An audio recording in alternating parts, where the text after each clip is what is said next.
Alhamdulillahilladzi khalaqal mauta wal hayata liyabluwakum ayyukum ahsanu amala wa huwal azizul ghafur. Asyhadu an la ilaha illallah wa asyhadu anna Muhammadan abduhu wa rasuluh. Allahumma shalli wa sallim wa barik ala sayyidina wa habibina wa syafi'ina wa maulana Muhammadin wa ala alihi wa ashabihi wa man tabi'ahum bi ihsan ila yaumiddin, amma ba'du. Qala Allah Ta'ala fil Qur'anil Karim, a'udzu billahi minasy syaithanir rajim. Bismillahirrahmanirrahim. Ya ayyuhalladzina amanu taqullaha haqqa tuqatih wa la tamutunna illa wa antum muslimun. Hadirin sidang salat Jumat yang dirahmati Allah Subhanahu wa Ta'ala, marilah kita senantiasa meningkatkan ketakwaan kita kepada Allah Subhanahu wa Ta'ala.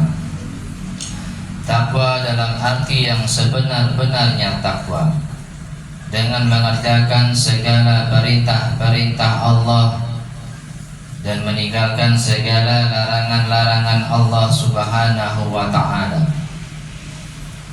Hadirin yang dirahmati Allah Subhanahu wa Ta'ala, pada kesempatan khutbah pada siang hari ini, tema yang akan khatib sampaikan adalah tentang keutamaan memakmurkan masjid. Hadirin yang dirahmati Allah Subhanahu wa Ta'ala, kita ketahui yang namanya masjid adalah rumah Allah, dan kewajiban bagi kita kepada masjid adalah memakmurkannya. Allah Azza wa Jalla berfirman, a'udzu billahi minasy syaithanir rajim. Bismillahirrahmanirrahim. Innama ya'muru masajidallah innama ya'muru masajidallah man amana billahi wal yaumil akhir wa aqamas shalah wa ataz zakah wa lam yakhsha illallah. Yang artinya, kata Allah, adalah sesungguhnya ialah orang-orang yang memakmurkan masjid itu adalah orang-orang yang beriman kepada Allah Subhanahu wa Ta'ala dan juga hari akhir. Kemudian mereka menegakkan salat, membayar zakat, dan tidak takut kecuali hanya takutnya kepada Allah Subhanahu wa Ta'ala.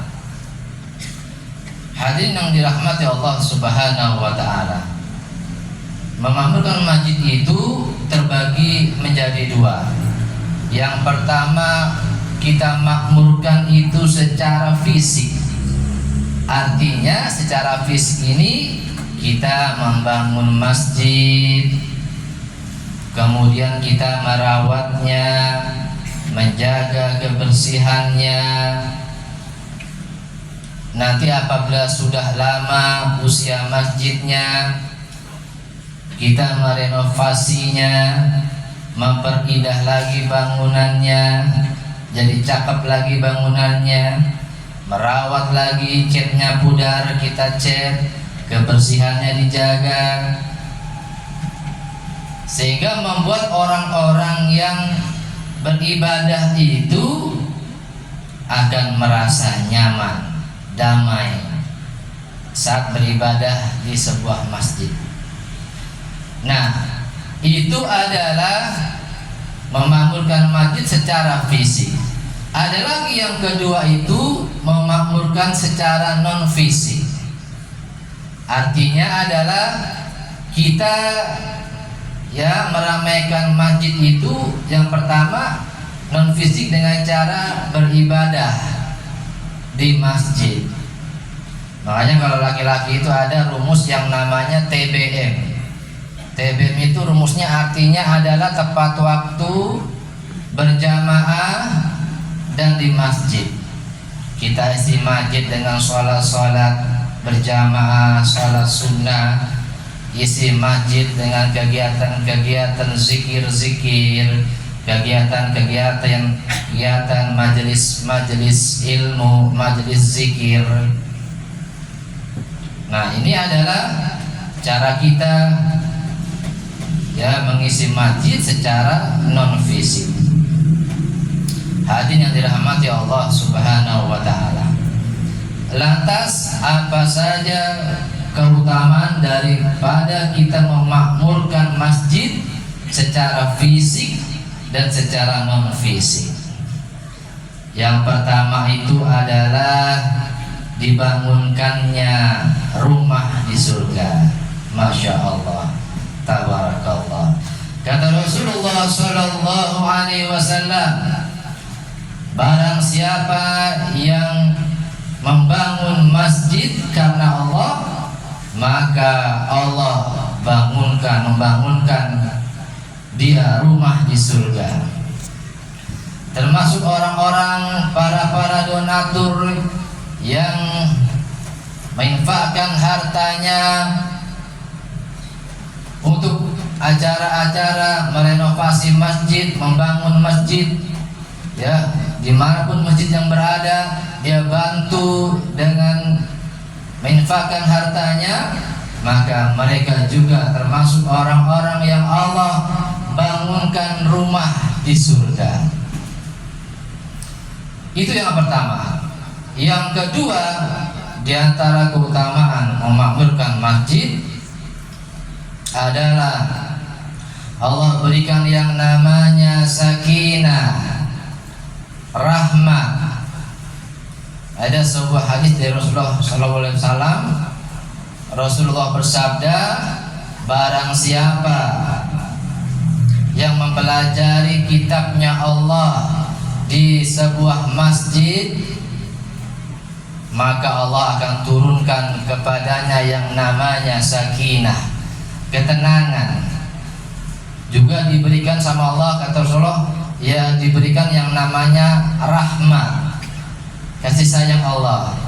Kemudian namanya disebut-sebut di barisan para malaikat. Masya Allah. Itu yang kedua. Kemudian yang ketiga adalah diberikan cahaya nanti di hari akhirat. Rasulullah Sallallahu Alaihi Wasallam bersabda, barang siapa yang senantiasa berjalan di kegelapan malam ke masjid, maka Allah akan berikan cahaya nanti di hari akhirat. Masya Allah, terang nanti orang-orang yang sering melangkahkan kakinya di kegelapan malam, di malam-malam mau sholat subuh, sholat isya, ya, maka Allah berikan cahaya nanti di hari akhirat kepadanya. Kemudian keutamaan membangun masjid adalah mendapatkan pahala yang namanya pahala jariyah. Setiap masjid itu digunakan untuk yang namanya ibadah, maka dia senantiasa mendapatkan pahalanya terus. Masjid itu buat ibadah, buat salat, buat majelis-majelis ilmu, majelis taklim, pahalanya dapat bagi orang-orang para donatur yang membangun masjid, yang menyisihkan hartanya untuk membangun masjid, merenovasi masjid, terus setiap hari dapat pahalanya. Walaupun nanti dia sudah wafat, meninggal dunia, maka dia terus mendapatkan pahala amal jariyahnya. Hadirin yang dirahmati Allah Subhanahu wa taala. Allah perintahkan kepada kita sesungguhnya adalah untuk beribadah kepada Allah Subhanahu wa taala. Wa ma khalaqtul jinna wal insa illa liya'budun. Tidaklah aku ciptakan jin dan manusia melainkan supaya mereka beribadah kepadaku. Ibadah di dalam Islam ini terbagi menjadi dua. Yang pertama ada yang namanya ibadah mahdoh. Ibadah mahdoh ini adalah ibadah yang terdapat dalam rukun Islam: syahadat, salat, puasa, zakat, haji ke Baitullah jika mampu. Nah, ini ibadah mahdoh yang wajib, yang harus kita kerjakan. Ada lagi namanya ibadah ghairu mahdoh, ibadah umum, yang kalau kita niatkan ikhlas karena Allah, kita akan mendapatkan pahala dari Allah Subhanahu wa ta'ala. Apa contohnya ibadah mahdoh? Di antaranya adalah thalabul ilmi, menuntut ilmu, mencari ilmu. Ilmu yang mesti kita kuasai di dunia ini ada dua ilmu. Kalau kita kuasai, maka kita hidupnya bahagia, selamat dunia dan di akhirat. Yang pertama ilmu agama, yang kedua ilmu umum untuk duniawi. Harus kita kuasai dua ilmu tersebut. Ya, kita thalabul ilmi dengan niat supaya kita terhindar dari yang namanya kejahilan, kebodohan. Kita mengerti tentang ajaran-ajaran agama Islam. Ya, bagaimana kita supaya terhindar dari orang-orang yang jahil, orang-orang yang bodoh.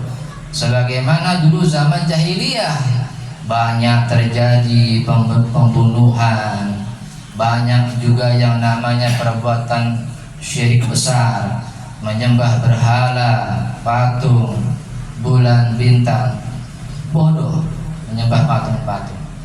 Itu kalau kita niatkan mencari ilmu seperti itu, maka kita mendapatkan pahala dari Allah Subhanahu wa ta'ala. Contoh lain ibadah dari ibadah ghairu mahdoh adalah makan.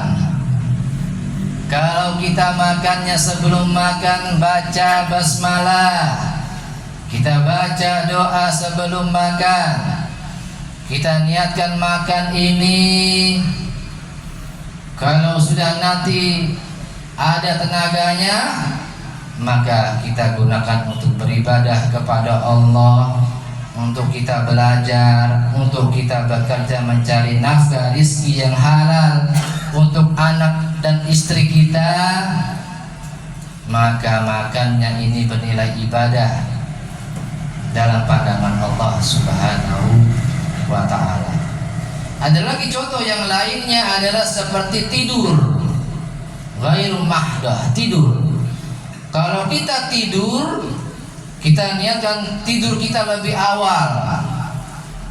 Kita niatkan kita supaya bisa bangun nanti sepertiga malam, bangun jam 3, kita qiyamul lail, salat tahajud, kita qiraatul Quran, baca Quran, kita zikir sambil menunggu yang namanya azan subuh.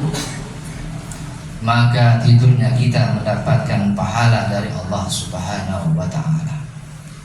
Demikian, semoga bermanfaat. Barakallahu li wa lakum fil Qur'anil Karim wa nafa'ani wa aqulu qawli hadza fastaghfiruhu innahu wal ghafurur rahim.